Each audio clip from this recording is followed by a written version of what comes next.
Malam Al-Qadar itu kita akan coba bahas dari mulai apa pentingnya, apa keistimewaannya malam Al-Qadar itu, apa yang dimaksud malam Al-Qadar, kapan terjadinya, apa ciri-ciri yang menyertai seseorang mendapati itu. Dan bila kita mendapati di antara tanda-tandanya, rasanya hadir dan merasakan kemuliaan sesuai dengan isyaratnya, apa yang harus dilakukan? Baik, kita akan fokuskan dulu satu surah saja. Waktunya terbatas. Surah ke-97 dengan namanya Surah Al-Qadar. Allah berfirman, A'udzu billahi minasyaitonir rajim. Bismillahirrahmanirrahim. Inna anzalnahu fi lailatul qadar. Inna, sungguh, demi keagunganku. Ya, terjemahkan na-nya itu seringkali kalau dilihat di mushaf kami kan. Nah, kalau belum belajar ulumul Quran, ilmu-ilmu untuk memahami Al-Quran, bisa potensi keliru pemahaman. Kok bentuknya jama' gitu kan? Nah, kalau ada bentuk jama' itu di ulumul Quran tuh maknanya dua. Kita ambil salah satunya saja untuk memudahkan sesuai topik kita. Yang paling pokok namanya ta'zimun nafsi di ta'zimi sya'ni. Ta'zimun nafsi li ta'zimi sya'ni, yaitu menghadirkan keagungan Allah untuk menunjukkan istimewanya atau agungnya satu informasi yang disampaikan. Jadi saking pentingnya informasi yang disampaikan, Allah sampai menghadirkan keagungan zatnya. Gitu ya? Baik. Contoh begini. Presiden bicara misalnya. Kalau cuman bicara biasa, saya menghimbau pada masyarakat supaya mudik dengan tertib misalnya. Biasa ya? Coba lihat yang kedua. Saya Presiden Republik Indonesia, Panglima tertinggi, pemimpin bagi seluruh masyarakat di Negara Kesatuan Republik Indonesia. Saya menghimbau kepada seluruh rakyat saya tanpa kecuali agar menunaikan mudik dengan tenang, damai, tertib dan membahagiakan. Beda nggak satu dengan dua? Ya kan? Ketika membawa kedudukan, membawa keistimewaan, keagungan, maka kesannya beda kan? Nah, jika ditemukan dalam Al-Quran, inna nahnu, yang menunjukkan satu informasi, ini menunjukkan informasi yang disampaikan tidak biasa, pasti istimewa, agung sifatnya, karena di situ Allah menghadirkan keagungan dirinya untuk menunjukkan pentingnya informasi yang disampaikan. Kalau kita tahu ilmunya begitu, cara baca Quran kita akan berbeda. Pasti perhatiannya lebih tinggi. Ayat-ayat semuanya penting, tapi ketika menemukan itu, kita merasa ini ada sesuatu yang istimewa, yang beda dari biasanya. Baik. Inna anzalnahu fi lailatul qadar. Demi keagunganku, aku turunkan Al-Quran itu di malam Al-Qadar. Jadi di sini ada dua peristiwa penting. Peristiwa pertama tentang turunnya Al-Quran. Peristiwa kedua tentang malam Al-Qadar. Ketika Al-Quran diturunkan dan dibuka dengan ta'zimun nafsi li ta'zimi sya'ni, inna, kan? Ini memberikan kesan bahwa Al-Quran itu istimewa, agung. Saking agungnya, Allah menghadirkan pembuka dengan keagungan zatnya. Jelas ya? Nah, berarti kalau disebut istimewa, Allah sendiri mengagungkan. Masa hamba membiarkan, menganggap biasa? Ada sesuatu yang istimewa, tidak biasa di Al-Quran itu. Tidak sama, bukan kalam-kalam biasa, bukan kalam makhluk, kalamullah. Nah, karena itu Suatu saat kita akan pelajari sifat-sifat itu, keagungan itu, sehingga kita menemukan apa yang dimaksudkan dalam Al-Quran. Di antara kedahsyatannya, mampu merubah sekelompok manusia yang tertinggal dan terbelakang dengan kompleksitas keburukan perilakunya, tiba-tiba menjadi sesuatu yang sangat luar biasa, sosok-sosok gemilang yang mensibgoh dunia, berubah total itu. Ya, itu Al-Quran. Nanti kita akan lihat apa yang paling pokok di Quran. Kita bahas dulu bagian keduanya. Yang kedua, malam Al-Qadar. Berarti ada yang istimewa di malam Al-Qadar itu, bukan malam biasa. Karena itu menggunakan tak di ujungnya. Ya? Ada lail, ada lailah. Kalau lail umumnya menunjuk pada waktu malam standar umum. Inna fi khalqis samawati wal ardh. Inna fi khalqis samawati wal ardh wa ikhtilafil laili wan nahar. Pergantian waktu siang dan malam. Itu kalau disebutkan lail umumnya menunjuk pada waktunya dari ba'da isya sampai menjelang fajar. Menjelang ya, bukan sampai fajar, karena nanti ada waktu jeda singkat namanya sahar. Aktivitas yang dikerjakan di waktu sahar namanya sahur. Makanya kita makannya makan apa? Sahur, maksudnya dilakukan di waktu sahar. Ya, kurang lebih 15 sampai 25 menit sebelum fajar. Jadi kalau subuh misalnya 4.38, ya kurang lebih 4:4 atau 4:10. Kalau jam 2:30 terlalu dini, ya terlalu awal makannya. Nah itu sahar. Jadi dari mulai malam ba'da isya itu sampai menjelang fajar. Nah bahasanya menjelang fajar. Itu lail namanya. Kalau ada yang istimewa sampai menjelang fajar ini dari ba'da isya, maka di antara rumusnya tambahkan ta. Jelas ya? Jadi kalau ada tak mengiringi kata lail, ini menunjukkan di malam itu tidak biasa.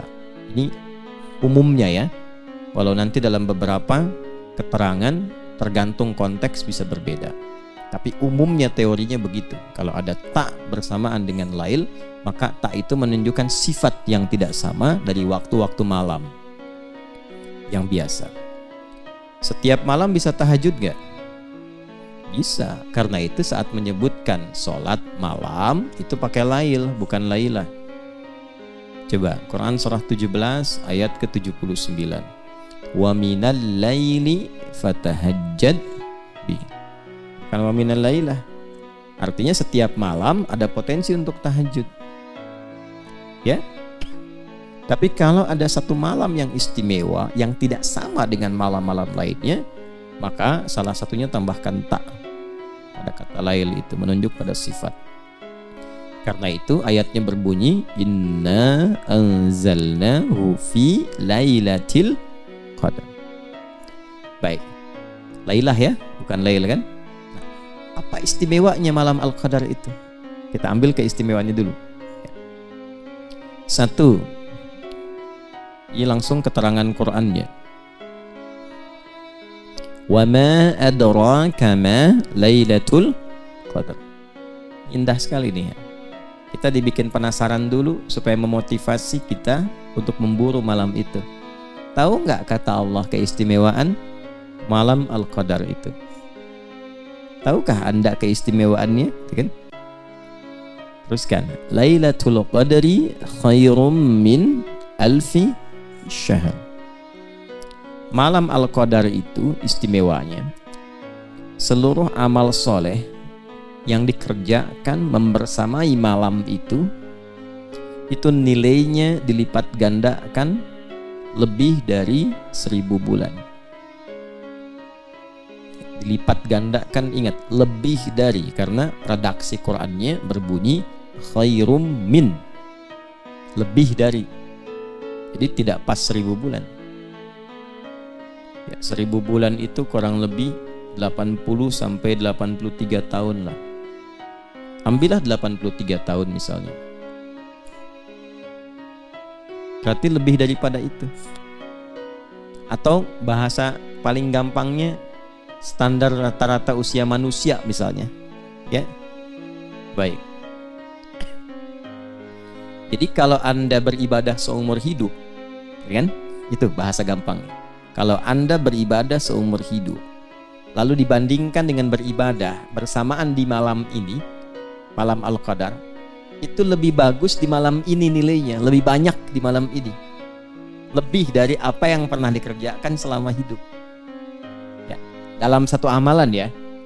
Misal selama hidup tiap malam tahajud tuh, ya kan? Tiba-tiba pas malam Al-Qadar tahajud juga. Itu satu malam itu nilainya bisa melebihi yang dikerjakan selama hidup. Bahasa gampangnya begitu. Ya, yang dimaksud rata-rata umur manusia hidup. Kan? Rata-rata ya kata Nabi sallallahu alaihi wasallam, umatku itu ya umurnya ya di antara 60 70 dan sedikit yang melampaui itu, sedikit. Jadi kalau yang lewat 100 itu sedikit, nggak banyak. Bisa dihitung jari sedunia tuh, kan? Ya, rata-rata kan di kisaran itu. Kalau ambil pertengahannya sekarang misalnya, ambillah seperti hitungan 1000 bulan misalnya. Ya, antara sampai 80 tahun. Bersamaan dengan malam itu ibadah, tahajud sekali aja, itu nilainya lebih daripada 1000 bulan. Luar biasa tuh. Ya. Jadi kalau ada yang kurang-kurang selama hidup beramal, ketutup tuh dengan malam itu. Nah, ini kan masalah iman. Kalau ibadah kan bacanya pakai iman. Ibadah itu kan amal soleh. Amal itu jadi soleh kalau ada imannya. Kalau tak ada iman nggak jadi soleh. Karena itu setiap ada kata iman, itu mengantarkan pada amal soleh. Wal 'asr innal insana lafi khusr illa alladziina amanu wa masuk surga juga pakai iman dan amal soleh. Wa basyiril ladzina amanu wa 'amilus shalihat anna lahum jannatin tajri min tahtihal anhar. Nah, amal soleh itu bisa jadi soleh amalnya kalau ada iman. Sifatnya disebut ibadah namanya. Jadi ketika kita beribadah itu sedang beramal soleh, membuktikan keimanan kita. Jelas sampai sini? Baik, kembalikan. Orang-orang yang mampu beribadah di malam Al-Qadar itu nilainya, satu ibadahnya itu bisa melampaui apa yang ia pernah kerjakan selama hidupnya. Tertutup itu yang kurang-kurang dalam ibadah itu. Masya Allah. Kalau taubat dia, wah itu luar biasa. Luar biasa penerimaannya di sisi Allah Subhanahu wa ta'ala. Antum baca Quran misalnya, selama hidup sekarang kira-kira berapa kali baca Quran itu? Khatam berapa kali? Atau baca satu surat berapa kali? Alif Lam Mim berapa kali itu? Yasin berapa kali? Atau yang kira-kira pembukanya satu huruf, Qaf, Nun, gitu kan? Dibuka gitu dengan huruf-huruf muqatta'. Berapa kali baca itu? Tapi bersamaan dengan malam Al-Qadar, Nun, tuh, Kang Duni baca itu tuh, Nun, pas malam Al-Qadar, itu baca itu lebih dari 1000 bulan. Kayak antum baca Nun lebih dari 83 tahun. Nun, Nun, Nun, Nun. Masya Allah. Habis itu meninggal misalnya. Itu Masya Allah. Luar biasa.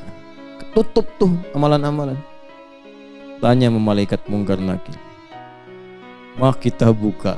Kitabmu apa? Nun. Bawa tuh. Ya. Nah, jadi potensi malam Al-Qadar itu satu, berlimpahnya pahala. Kan Ramadan ngejar pahala kan salah satunya. Karena Ramadan itu pekan iman. Pekan iman dan amal soleh. Gitu. Jadi bukan pekan dunia. Karena itu dibukanya panggilannya dengan panggilan iman. Ya ayyuhalladzina amanu kutiba alaikumus siyam. Jadi momentum Ramadan itu memang untuk meningkatkan iman. Bukan mencari dunia. Kalau dunia kan udah 11 bulan. Ya kan? Nah, iman itu kan prospeknya akhirat. Jadi Ramadan itu momentum untuk menguatkan prospek-prospek dan proyek-proyek akhirat kita. Gitu. Jadi kalau kita kembalikan, kita tarik kepada aspek tadi, bacanya pakai iman. Malam Al-Qadar itu nggak bisa dibaca pakai ukuran dunia. Ukurannya pakai ukuran akhirat. Ya, bukan melulu pakai akal, tapi menggunakan iman. Kalau imannya bekerja, dikejar. Kalau nggak bekerja, nggak akan dikejar. Jelas ya? Teruskan. Yang kedua, apa keistimewaannya? Tanazzalul malaikatu warruhu fiha biizni rabbihim min kulli amr. Masyaallah. Semua malaikat turun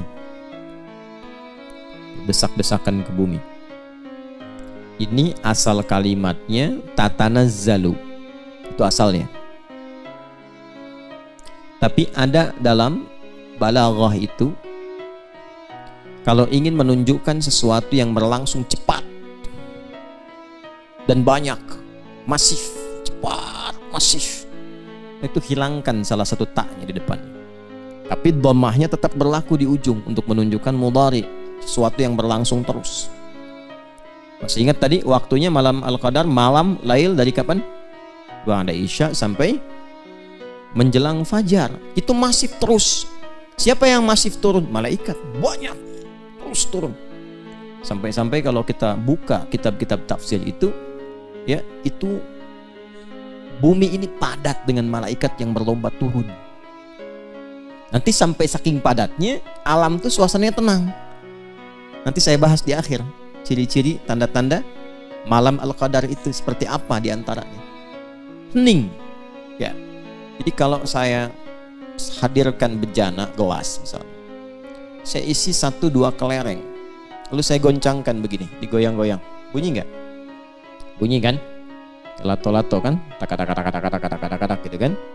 Tapi kalau saya penuhi sampai padat itu isinya, sampai padat, goyang begini, digoyang, bunyi nggak? Disimpan aja hening. Itu saking padat ya bumi dengan malaikat yang banyak turun, suasananya berbeda. Oke? Nah, yang kita bahas keistimewaannya dulu. Nanti ini masuk kepada cirinya. Keistimewaannya apa?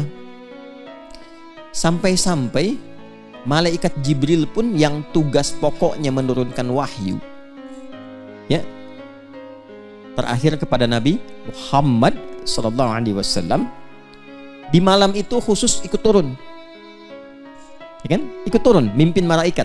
Kan Rohul Amin itu pemimpin para malaikat. Turun, dipimpin malaikat semua turun. Dengan izin Allah, biidzni Rabbi, min kulli amr. Allahu Akbar, itu maknanya umum sekali. Diizinkan oleh Allah untuk menyertai segala perkara yang baik-baik. Artinya apa? Kalau ada yang sholat, tuh malaikat ikut sholat. Kalau ada yang zikir, ikut zikir. Kapan lagi antum sholat diikuti oleh semua malaikat pengen ikut sholat? Makanya kalau ketinggalan semalam aja, ruginya banyak. Baca Quran, diikuti. Zikir, diikuti. Banyak turun. Oke? Nah, apa dampak paling spesifiknya bagi setiap insan itu? Terkait dengan doa dan taubat. Jadi kalau doa yang biasa ngaminkan mungkin 1-2 malaikat yang menyertai, ini banyak malaikat. Ya, berdoa, amin. Mana Umar? Umar doa, amin. Hasan doa, amin. Ya, Wajri doa, amin. Itu aminnya bukan 1-2-3, amin. Cuman kan goib. Kalau goib gak kedengeran. Kalau kedengeran bubar antum. Amin, ya kan bubar. Siapa nih? Lihat sayap begini. Siapa? Israel. Oh. Ya, gitu. Nah itu sekali lagi perkaranya iman. Ya, jadi jangan pakai akal, pakai iman. Karena akal terbatas. Ingat, akal itu sama kayak mata, sama kayak telinga. Perangkat yang ada pada manusia, perangkat fisikal. Mata terbatas tidak? Terbatas, semakin jauh semakin gak kelihatan. Semut itu kalau dekat terlihat jelas, merayap makin jauh nggak nampak. Bukan semutnya nggak ada, pandangan kitanya yang terbatas.